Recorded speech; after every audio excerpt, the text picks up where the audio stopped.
Zas múdru knihu otvorím a znova načriem do málo známych vied, aby sa priblížil mi svet viac, kým som v škole a učiť sa môžem, smiem, ba musím. Tak teda tento rok byť úctivejším skúsim, ja žiak, ja žiačka, lebo svet nie je len svetom zábavy, skúsme ho trocha opraviť, to vážne miesto, ten veľký priestor pre zodpovedných ľudí. Nech nepatríme k tým, ktorých všetko nudí, lež k tým, čo tvoria dobro, lásku, mier. Nech zdravé slová plynú z pier, posilni úsmevom tých, čo padajú, buď spoľahlivý, kamarát, kamarátka, no skrátka, nebudeš kvákať o 106 a hlupákmi sa nedáš zviesť, budeš sa učiť správnym veciam, veď na toto sú školy predsa. Vážené kolegyne, kolegovia, milí študenti, ctení hostia, dovoľte mi, aby som vás všetkých čo najsrdečnejšie vo svojom mene, ale i v mene všetkých zamestnancov Strednej odbornej školy technickej v Tlmačoch vás privítala na akademickej pôde našej školy. Dneska začína v poradí 62. rok našej, ale i vašej školy. Keď na vás pozerám, mám pocit, že som sa s vami staršími lúčila len včera s prianím krásnych a slnečných prázdnin. Čas je však neúprostný. Beží rovnako, či máme pracovné povinnosti, alebo sladký čas nič nerobenia.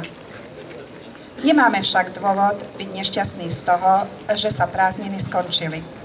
Však oni budú zase ďalšie. Ale pokiaľ prídu, čaká nás 10 mesiacov školských povinností. Veď všetko v živote má svoje miesto a všetko v živote má svoj čas.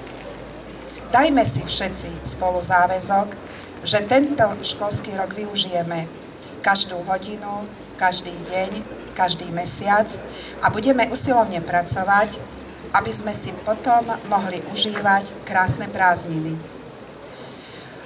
Určite mi dajú za pravdu hlavne tí, že toto je pravda, ktorí minulý týždeň úspešne či neúspešne urobili komisionálne alebo opravné skúšky.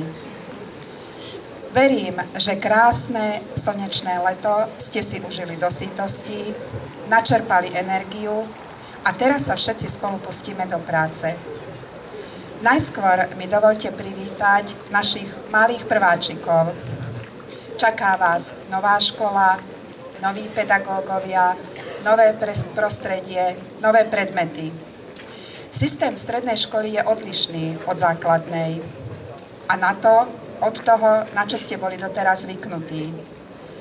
Učivo, ktoré budete musieť zvládnuť, bude mať vyššie nároky, bude náročnejšie.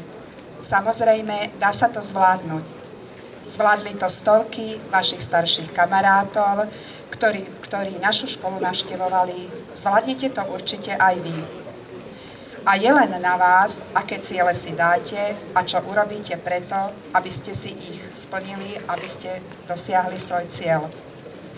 Výnimočný bude tento školský rok aj pre našich končiacich študentov. Maturantov čaká náročná maturitná skúška, na ktorú sa musia pripravovať aktívne celý školský rok. Našich trojročných tiež čaká záverečná skúška, v ktorej budú musieť dokázať svoje zručnosti. Školský rok sme riadne pripravili, organizačné veci sú jasné, personálne obsadenie vyriešené, takže môžeme naplno začať. Každý deň tohto školského roka môže byť veľkým dňom úspechu, ale občas aj neúspechu na ceste za tým, čo ste si predsavzali. Záleží len na nás, ako svoje možnosti využijeme. Žiadny deň, keď sa niečo naučíme, nie je pre nás premárnený. Poprajme si navzájom, hlavne pevné zdravie a guráž.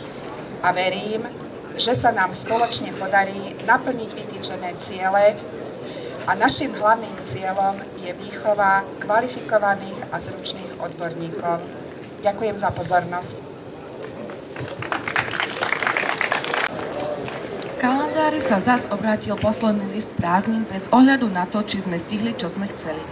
Naše radovánky na pohľad bez konca sme museli prerušiť v polovici, odložiť surfy, plavky vysušiť, do obálky vložiť lístok s nádejou na rande a zaradiť sa do budúceho rozvrhu hodín.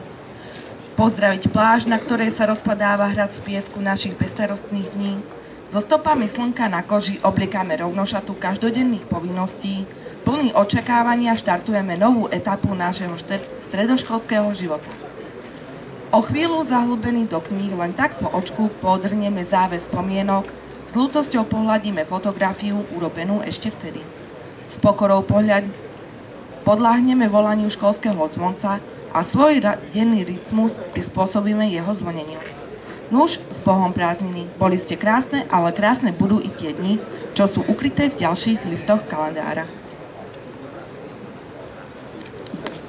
Ďakujeme za peknú báseň.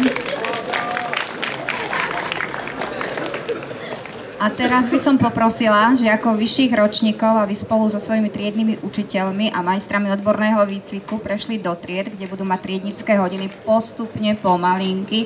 Takže začneme.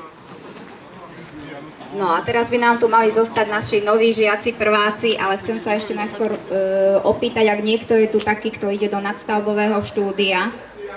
Je tu nejaký taký žiak? Myslím, že by tu mohol byť 1, 2. Ja prosím ťa na 113, keby si sa presunul, lebo nadstavbári nám medzičasom ušli. A ostatní, teda prváci. Aha, strátené duše. Ostatných prvákov spolu s rodičmi poprosím, aby sa presunuli na 3. poschodie do posluchárne, kde dostanú organizačné pokyny a rozdelíme ich aj do tried.